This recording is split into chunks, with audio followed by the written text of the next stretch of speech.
El camino para ingresar a la UNAM ha comenzado.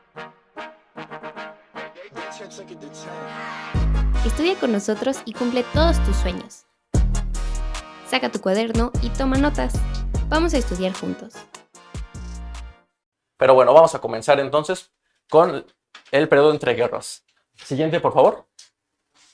Bien, el primer tema que vamos a tener en el periodo entre guerras va a ser la crisis económica de 1929. Lo podemos encontrar con diferentes nombres como el Jueves Negro, la Gran Depresión, la crisis del 29 o el crack del 29 también. Esta crisis económica va a surgir por la sobreproducción de los Estados Unidos. Explico brevemente. Después de la Primera Guerra Mundial, la infraestructura y la economía de los países europeos había quedado destruida. Esos grandes países imperialistas industrializados habían quedado destruidos y los norteamericanos fueron a sustituir toda esa producción. ¿Recuerdan qué era el liberalismo económico, chicos? La nula o ninguna intervención del Estado en asuntos económicos. Eso significa que los grandes empresarios norteamericanos comenzaron a llevar las riendas de la economía que ya llevaban Estados Unidos ahora a una escala mundial o con repercusiones internacionales. Esto significó que las grandes empresas acereras, como ejemplo, o petroleras de los Estados Unidos crecieran y esto se reflejó en una bonanza económica muy importante, ya que todas las industrias en Norteamérica iban a la alza. Claro, le estaban vendiendo todos sus productos a la industria europea que estaba en recesión. Pero finalmente las potencias europeas se recuperan, las economías europeas se recuperan y los norteamericanos se quedan con una sobreproducción gigantesca. Es decir, como un ejemplo muy sencillo, imaginen que de repente uno de sus compañeros de aquí comienza a vender dulces, pero el resto ya no puede traer su comida o ya no puede traer nada. Entonces ese compañero les empieza a vender a ustedes y pues eso les genera bastantes ingresos. Bueno, a una persona, vamos a suponer al compañero Daniel. Entonces el compañero Daniel empieza a venderles cosas y pues todo empieza a ir muy bien. En su casa ven que el negocio va muy bien y dicen, oye, mira, si yo te invierto 100 pesos, pues puedes comprar otros productos para que se los vendas a tus compañeros. El compañero Daniel llega con esos productos y ustedes se los compran porque no pueden de momento traer cosas. Todo empieza a marchar mejor para el compañero Daniel, empieza a ganar más dinero y en su casa empiezan a invertir cada vez más. Sus hermanos, sus primos, sus padres empiezan a invertir más y más. Y un buen día el compañero Daniel llega con cajas y cajas de comida que les había vendido, pero un día llega aquel día en el que ustedes ya pueden traer comida y le dicen, ¿sabes qué, compañero? Pues ya no quiero, ya no lo necesito. Eso va a hacer que el compañero Daniel se quede con una superproducción gigantesca, ¿sale? Y en parte está motivada porque el liberalismo, la nula o ninguna intervención del Estado en los asuntos económicos, hizo que los grandes magnates pudieran llevar la economía hacia allá, que no tuvieran un tope, una regulación para impedir que llegaran a eso. Eso va a llevar a la crisis económica que va a significar la bolsa de la caída de valores de Wall Street. Apunten, eso es importante. El crack del 29 es la caída de la bolsa de valores. Repito, la caída de la bolsa de valores de Wall Street. Bien, vamos a ver un poco el cuadro. Tenemos el crack del 29 en Estados Unidos, en Wall Street, que es la bolsa de valores de Nueva York. En octubre de 1929 las acciones se derrumban. Bien, va a ser una crisis generalizada porque ya que había una gran bonanza económica, eso va a significar que los bancos van a constantemente dar préstamos, ya que la economía iba tan bien, no tenían problema con dar grandes préstamos. Y la gente muchas veces pedía préstamos a los bancos para invertir en las industrias porque sabían que iba a redituar. De repente la industria ya no reditúa, la gente pierde las acciones y ya no tiene con qué pagar lo que había pedido prestado. Entonces vamos a tener la quiebra no solo de las personas, sino de los bancos.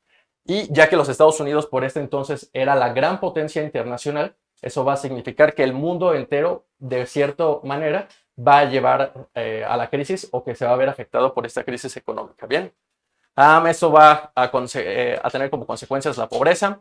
Roosevelt va a imponer el New Deal. Explico rápidamente qué es el New Deal. El presidente Franklin Roosevelt va a ser el presidente de los Estados Unidos y en un principio va a ser un presidente muy impopular, ya que va a ir en contra del liberalismo. Él va a intentar imponer una doctrina en la que el Estado guíe la economía o que tenga mayor injerencia. Eso al principio no fue muy popular porque recuerden que los norteamericanos eran liberales económicamente hablando, es decir, la nula o ninguna intervención del Estado en los asuntos económicos, ¿sale? Vamos a tener la aplicación del pleno empleo. El pleno empleo es una doctrina económica que no voy a explicar a profundidad, únicamente significa de manera básica que la fuerza de trabajo tiene que corresponder al trabajo que existe. Es decir, si hay mucha fuerza laboral, se tienen que crear las condiciones para que se empleen más personas. Eso significa que los gobiernos norteamericanos, el gobierno de Roosevelt, va a invertir en la producción de grandes obras estatales para emplear a las personas, principalmente puentes y carreteras. Con esto no solamente incentivaba la economía, ya que la gran parte de la mercancía de los norteamericanos se transportaba por carreteras, y con nuevas carreteras, nuevos puentes, se estimulaba la economía, sino que también iba a generar empleos para la construcción de estas obras. Bien, eso reflejó una crisis del capitalismo, y ya que era el sistema prácticamente hegemónico en el mundo, pues por eso les decía que es una crisis que impactó a todo el mundo. Bien, superproducción, la especulación era eso. Vamos al ejemplo del compañero, en el que sus primos decían, como mi primo Daniel está vendiendo mucho, pues es una buena inversión. Están especulando que va a seguir creciendo el negocio. ¿Sale? A eso se refiere con especulación. Superproducción, que el compañero se quedó con cantidades gigantes de dulces que nadie iba a comprar. Bajan el precio de las acciones, es decir, la empresa del compañero Daniel tenía acciones muy altas y de repente quebró la empresa, pues se fueron a la baja las acciones. Retiro de dinero de los bancos. Como les dije, muchos bancos quebraron porque las personas no fueron capaces de regresar los préstamos, o los mismos bancos tenían inversiones dentro de empresas que quebraron. Bien. La crisis afectó a Europa, especialmente a Alemania. Esto va a ayudar al auge y al ascenso de los totalitarismos, que es el siguiente tema. Bien, regímenes totalitarios. Los regímenes totalitarios van a tener diferentes ideologías, pero vamos a tener a los más importantes, que van a ser la Unión Soviética, Italia, Alemania, Japón y España. En el caso de lo que se ve en pantalla, tenemos en la parte superior a Adolfo Hitler, que fue el líder o Führer de Alemania. Aquí tenemos algunas imágenes donde aparece Francisco Franco. Él es Francisco Franco, fue el caudillo de España. Y también está con Benito Mussolini, que va a ser el líder o el duce de Italia. Bien, estos regímenes totalitarios se van a caracterizar por ser militaristas, corporativistas, racistas. Van a tener un culto a la personalidad del líder. El Estado lo controla todo. Alemania, Italia, Japón principalmente. Y estos tres van a ser importantes porque van a crear la alianza de la Segunda Guerra Mundial, que va a ser conocida como el eje Berlín, Roma, Tokio, por las capitales de los países que lo conforman: Alemania, Italia y Japón. Bien, vamos a ver algunas características de cada país en específico. En el caso de la Alemania nacionalsocialista, ojo chicos, aquí es importante que diferenciemos, porque a pesar de que el partido en el poder en Alemania en los 40 fue el Partido Nacionalsocialista, tenía un profundo desprecio y un odio hacia el socialismo. Bien, de hecho aquí lo pueden ver, Partido Nacionalsocialista, pero otra de sus características del Partido Nacionalsocialista, y que por favor agreguen junto con su cuadro, es que era profundamente antisocialista o anticomunista. Vayan apuntando mientras, por favor. La humillación por el Tratado de Versalles genera un deseo de revancha. Bien, vimos que al final de la Primera Guerra Mundial, la Triple Entente hace firmar a Alemania el Tratado de Versalles, en la cual se le responsabilizaba por el inicio de la guerra y se le hacía que pagara por la indemnización a los países vencedores. Entonces eso para los alemanes fue una humillación gigante. Además, si recuerdan, la clase pasada les había dicho que los soldados alemanes realmente se sintieron traicionados, ya que ellos, estando en territorio francés, ahí fue cuando vino la rendición. Ellos, de hecho, recuerdan, ¿no?, que les dije que afirmaban a modo de broma que podían oler el perfume francés de París. Entonces, para ellos, para los soldados y para la población en general, el Tratado de Versalles fue como una ofensa, y el Partido Nacional Socialista va a estar alimentando esa idea de nos vamos a deshacer del Tratado de Versalles. Entonces fue una de las razones por las que ganó popularidad.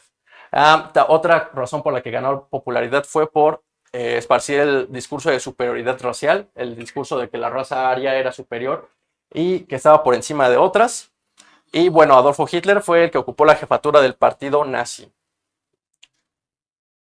Vamos a tener el caso de la Italia fascista. La Italia fascista, la crisis económica y política originada por la Primera Guerra Mundial y la crisis del 29 motivaron el surgimiento del fascismo. El corporativismo buscaba hacer compatible el progreso económico y la paz social mediante el control del Estado. Benito Mussolini toma el poder. Si recuerdan, Italia chapulineó de bando en la Primera Guerra Mundial, Recuerdan que inicia en un bando y cuando ve que ese bando va a perder, se cambia.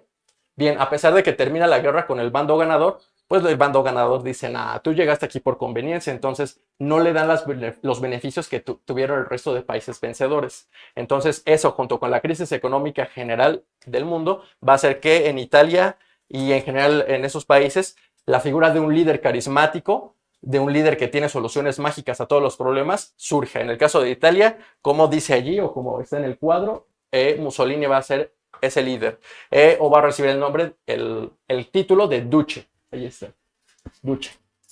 Y vamos al caso del Japón militarista. Bien, vimos que el caso de Japón, bueno, el caso de Japón es algo especial porque recordemos que Japón era un imperio con una dinastía. Fue una de las preguntas de la clase pasada y a ver quién me recuerda cuál fue la dinastía que impuso la industrialización y el militarismo en Japón. Meiji. La dinastía Meiji, correcto. El emperador de Japón, Hirohito, que fue el que luchó la Segunda Guerra Mundial, era de esta dinastía Meiji.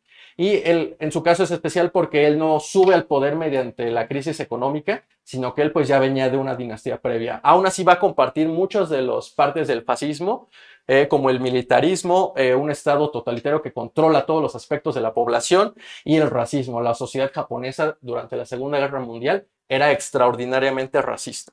Bien, persecución de enemigos y opositores, sistema educativo estrictamente controlado, Hirohito toma el poder. Aquí también lo tienen, Hirohito, que era el emperador de Japón.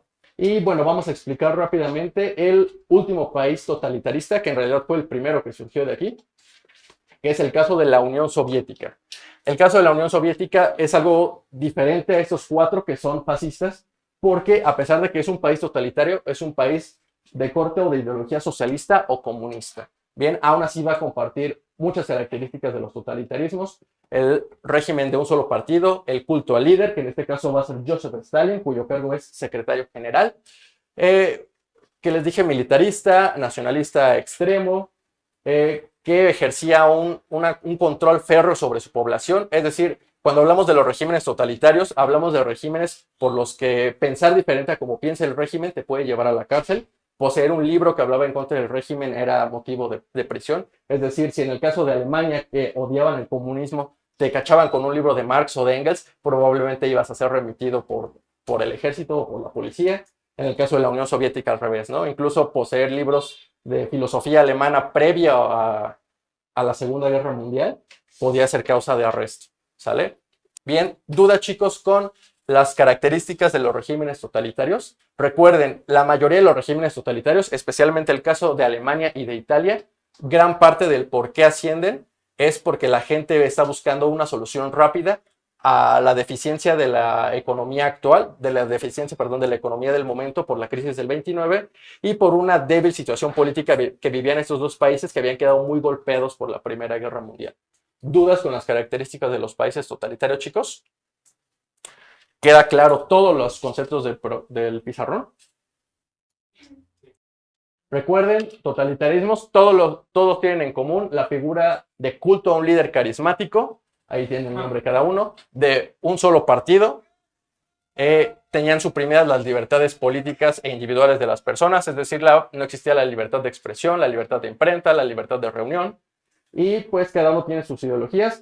Recuerden, aglomeramos estos cuatro de abajo en fascismos en general y el de abajo que es un régimen socialista o comunista. Bien, siguiente por favor. Bien, vamos a responder las preguntas. Lee con atención el siguiente texto. Un estado fuerte y militarizado, comandado por el caudillo, el duce o el Führer, impulsó la ideología de dominio total.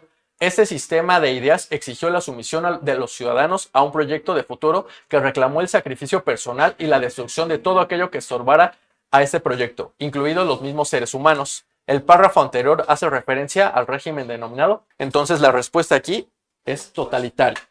¿Sale? Bien, vamos a la siguiente, por favor. ¿Te está gustando el video? Si es así, compártelo y dale like para más contenido como este. Características de los gobiernos totalitarios de Alemania e Italia en la primera mitad del siglo XX. Recuerda que eran regímenes que tenían un solo partido, y que prácticamente el líder era el que tomaba todas las decisiones. Entonces, la participación política de la gente no era importante, porque iba a seguir ese partido y ese líder, le gustaron o no a las personas. Entonces la respuesta es la B. Siguiente, por favor. ¿Cuáles de las siguientes características corresponden a la crisis económica del 29? Correcto, entonces la respuesta es 1, 3 y 5, la B. La quiebra de bancos, el desempleo, la inflación, la especulación financiera y mercantil y la crisis económica originaron. Valentina. ¿Mande? La C, el crack de Wall Street. Respuesta correcta. Recuerden, chicos, a la crisis del 29 la pueden encontrar como el crack de Wall Street, el crack del 29, el jueves negro o la Gran Depresión. Todos esos son sinónimos. Bien, vamos a la siguiente. Características de los estados totalitarios surgidos durante el periodo entre guerras. ¿David? Yo diría nacionalismo y racismo. Correcto, muy bien. Y respuesta correcta, D. Muy bien. Bien, pregunta 6. Ordena los siguientes acontecimientos. Vamos a verlo como una serie de, como unas fichas de dominó, ¿bien? Para que tengamos la Revolución Rusa, primero tuvimos que tener el inicio de la Primera Guerra Mundial. Expliqué hace 8 días que cuando Alemania ve que no puede ganar la guerra por métodos convencionales, empiezan a querer motivar movimientos de independencia o movimientos que agiten los países de los enemigos. Y el único que tiene éxito es en Rusia. Entonces, para que haya una revolución rusa, primero tenemos una Primera Guerra Mundial. Después, para la caída de la bolsa de valores de Wall Street, para que haya la depresión, tuvimos que tener primero una Primera Guerra Mundial. ¿Sale? ¿Y qué alentó el ascenso de los totalitarismos? La depresión. Entonces, por eso es que tenemos 4, 3, 2, 1. Respuesta, la A. ¿Duda, chicos? Bien, vamos con la siguiente, por favor. Pregunta 7. La ideología nacionalista socialista o nacionalsocialista se fortaleció en Alemania porque... por favor, Uriel. Fomentó el revanchismo contra los vencedores. Fomentó el revanchismo contra los vencedores. Correcto. Haciendo alusión al Tratado de Versalles. Bien, ahora sí la siguiente, por favor, la 8. Bien, pregunta 8. Características comunes de los regímenes totalitarios de Italia, Alemania y Japón. Claudia. Bueno, antes que la respondamos, ¿qué características tienen en común los regímenes totalitarios de Italia, Alemania y Japón? El fascismo, correcto. Bien, ahora sí vamos a la respuesta, por favor.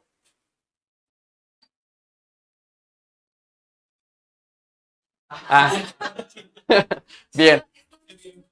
Régimen de partido único, militaristas, sentimiento nacionalista y política expansionista. Muy bien. Te dieron una pequeña ayuda. Muy bien. Vamos a la siguiente, por favor. No dicen que ahora no. Pregunta 9. Bajo el principio del Estado corporativo se establecieron las bases del gobierno conocido como totalitarismo, correcto. Y respuesta correcta, inciso B.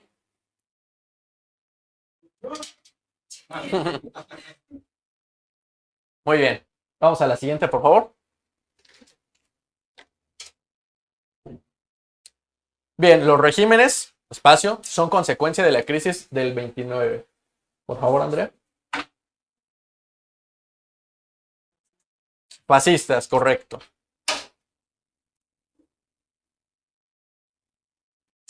Bien. Y me parece que ya son todas las preguntas sobre la crisis del 29 y los regímenes totalitarios.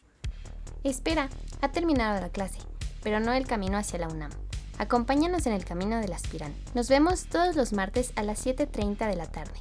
No olvides comentar qué te parecen las clases y qué temas quieres ver en el canal. Así que comenta. Nos vemos en la próxima clase.